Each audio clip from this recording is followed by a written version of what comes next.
the European Scale-Up Question, Episode 2, Fragmentation, Europe's Hidden Growth, Tax. You heard Thomas Jatzombeck defend Germany's innovation model. His argument essentially was this: Germany is the third largest economy in the world. The Mittelstand model, specialized, resilient, global competitive mid-caps, has produced durable economic strength for decades. It's not a failure. It's a deliberate design. I think he's right about the outcomes of the model. What I want to examine in this episode is the infrastructure that model operates inside, because there's a layer of friction between European ambition and European execution that exists regardless of which economic philosophy you subscribe to. What I want to examine in this episode is the infrastructure that model operates inside, because there's a layer of friction between European ambition and European execution that exists regardless of which economic philosophy you subscribe to. Whether you're trying to build a unicorn or a hidden champion, whether you want to scale globally or dominate a specialized vertical, you are building inside the same structural environment. And that environment has a cost, a measurable, specific, compounding cost. It is called regulatory fragmentation, and it's the single most underestimated growth tax in the European startup ecosystem. And here's how it works, and here's what it actually costs. The European single market is one of the most significant economic achievements of the post-war era. 500 million customers, unified trade rules, free movement of goods, services, capital, and people. For companies selling physical goods across European borders, the single market is genuinely transformative. The infrastructure for that kind of commerce has been built and refined over decades. But there's a gap between what the single market delivers for trade and what it delivers for startups. And that gap is most visible at the moment a company decides to scale. Consider what it means for a US founder to expand from California to Texas, then New York, then Illinois. One legal system, one corporate culture, and notably 80% of all US initial public offerings are registered in Delaware, which means most serious US companies choose a single, founder-friendly jurisdiction from day one. One regulatory baseline, one language, one tax code. Okay, with state variations, but they are manageable within a common federal framework. Now consider a European founder who has achieved product market fit in Germany and decides to expand to France, then Poland, then Spain. This is not one expansion.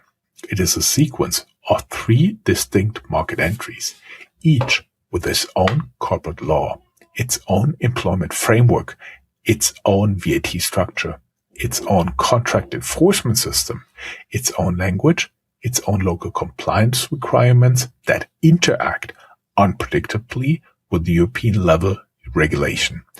The friction accumulates with every market added, and that accumulation has a direct operational consequence. In my conversation with Tomasz Mazurek, sorry for butchering his name, co-founder and CEO of Fundingbox and a technical coordinator of the EU-funded DeepSafe project, building Europe's first standardized pan-European investment instrument, has described what this fragmentation does to investment deals specifically. Cross-border seed deals in Europe close 3 to 5 times slower than their equivalent deals in the US. 3 to 5 times. Not because the business fundamentals are weaker, not because the founders are less capable, but because the legal infrastructure required to execute a cross-border investment in Europe, the jurisdiction-specific modification, the tax structuring, the compliance review, adds weeks and even months to processes that should take days. This is not a marginal inefficiency. That is a structural growth tax levied on every company that tries to move capital across European borders.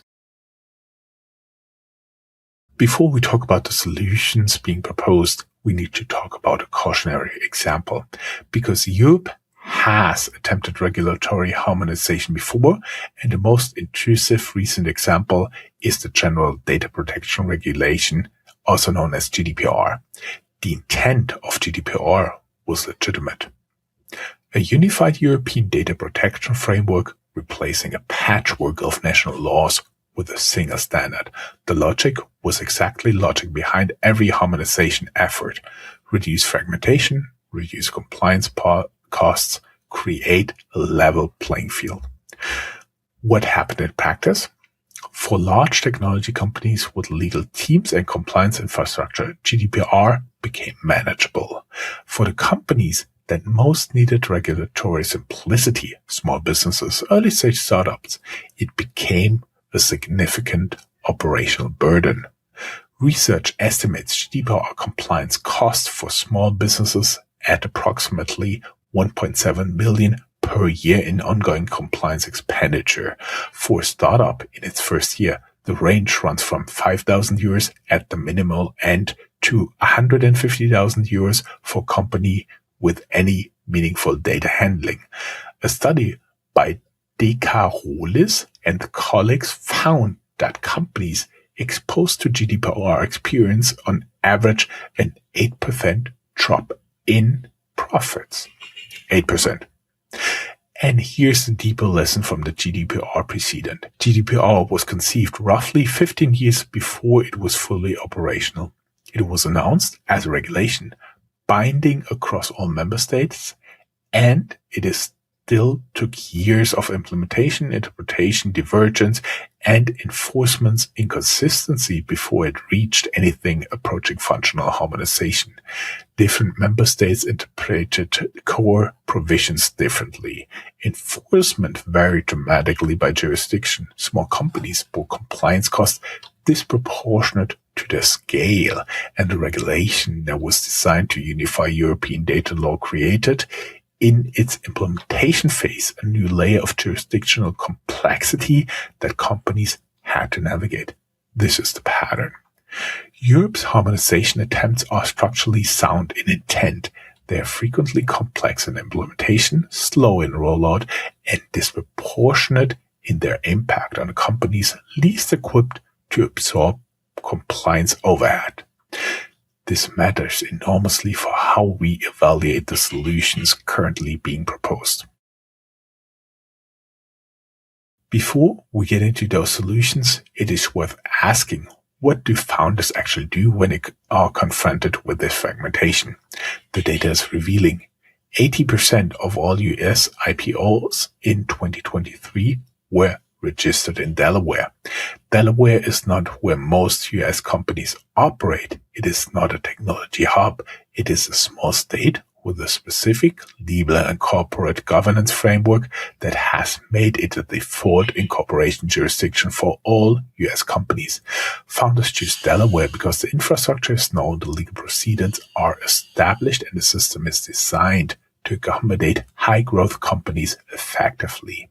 European founders facing cross-border friction are making an equivalent calculation, and many are reaching the equivalent answer.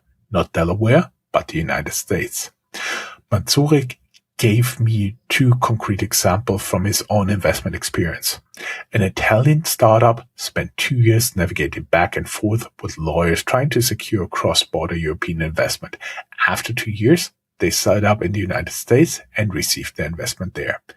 2 years of lost momentum, 2 years of operational focus diverted to legal structuring.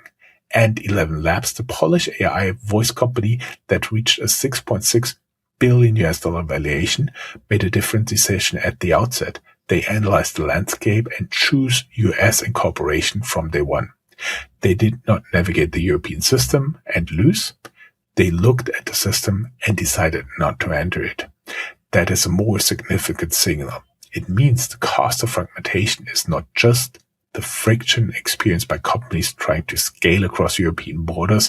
It is also the companies that never try, that calculate the friction in advance and route around Europe entirely. The European system loses them, not to failure, but to rational avoidance. The proposed solution to European corporate fragmentation currently receiving the most political attention is what is called the 28th regime, or EU Inc. The concept is structurally elegant. Europe currently has 27 member states, each with its own corporate law. The 28th regime proposes a new pan-European corporate structure, a 28th option, that would allow a company to incorporate once under unified European rules and operate across all member states without needing to establish separate legal entities in each jurisdiction. The implementation target, as currently proposed, digital establishment within 48 hours for less than 100 euros.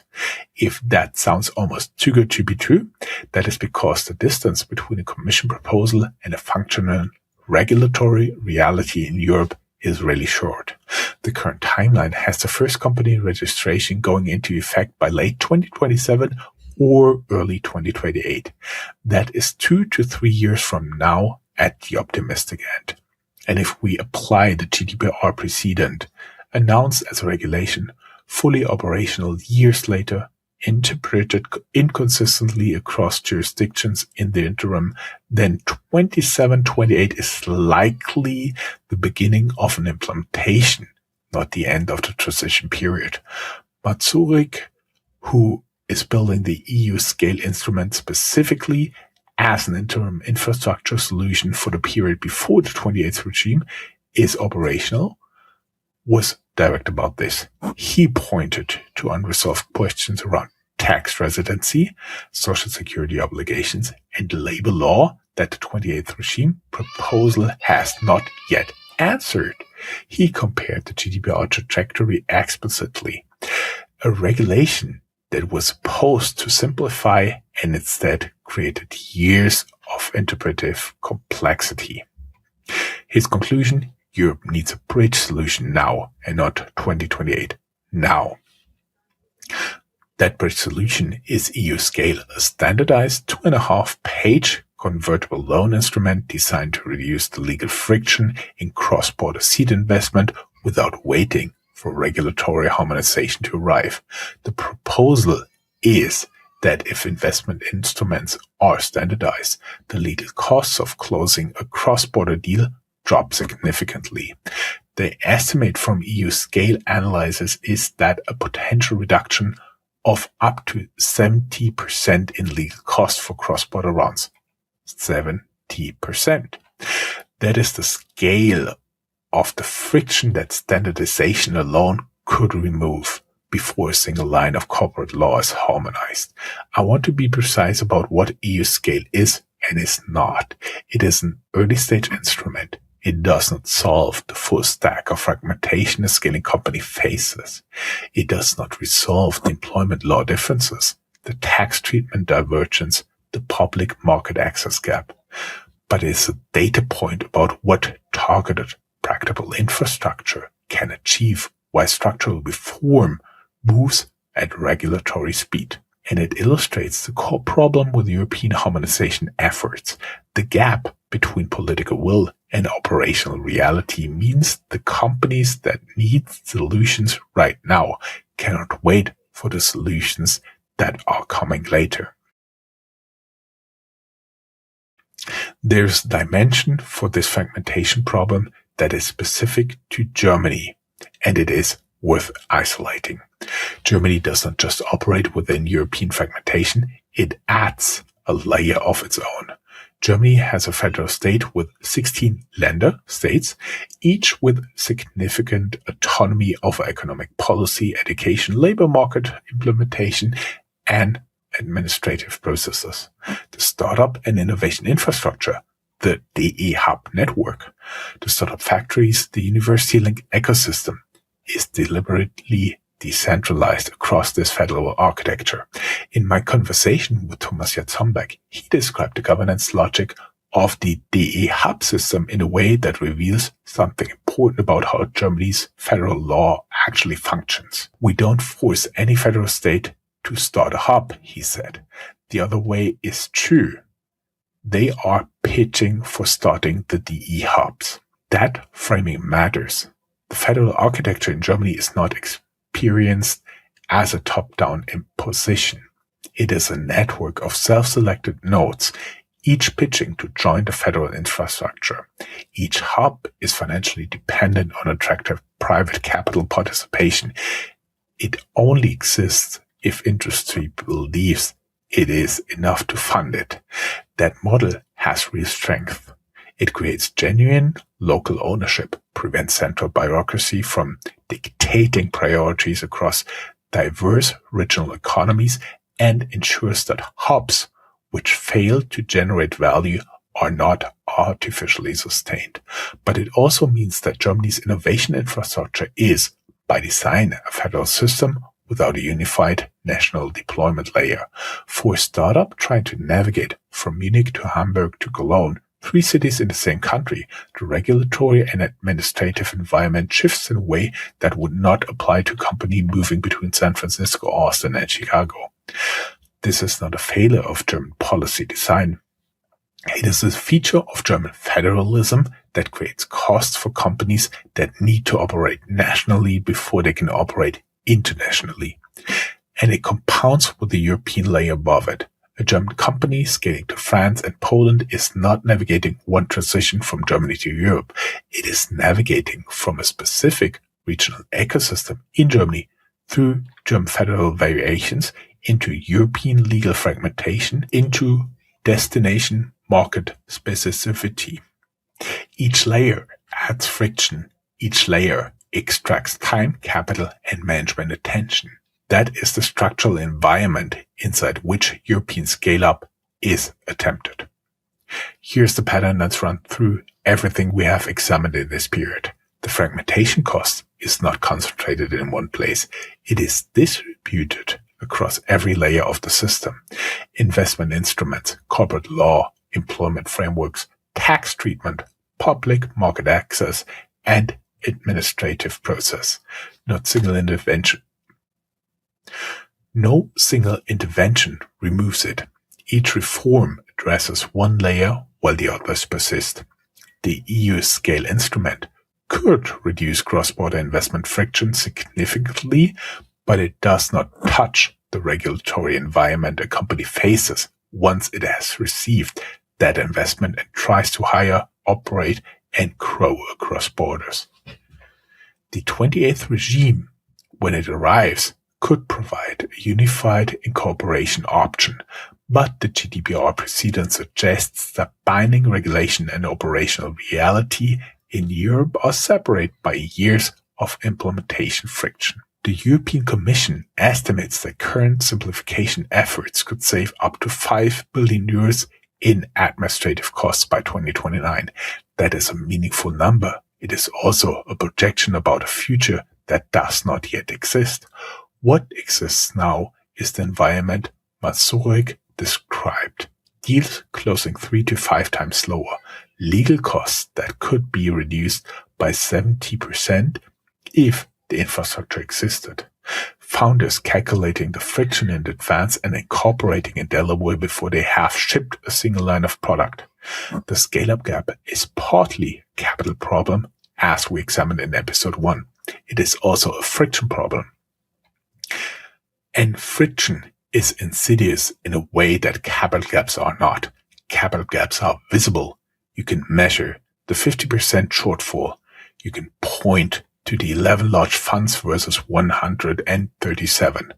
Friction is invisible until you experience it. It does not appear in a single headline number.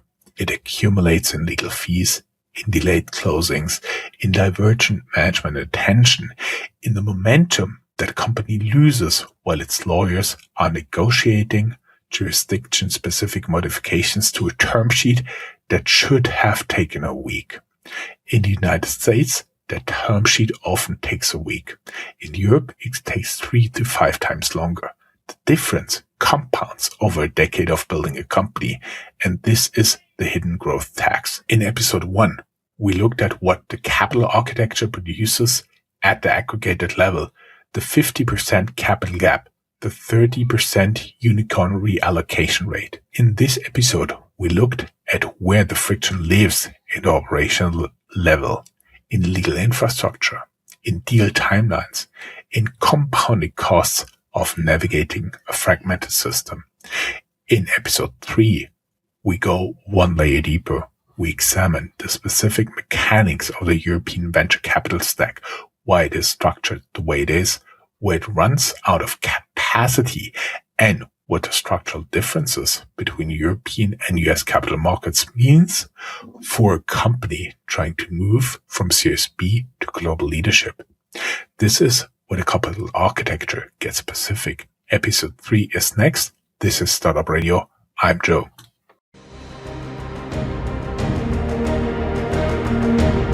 That's all, folks. Find more news, streams, events, and interviews at www.startuprad.io. Remember, sharing is caring.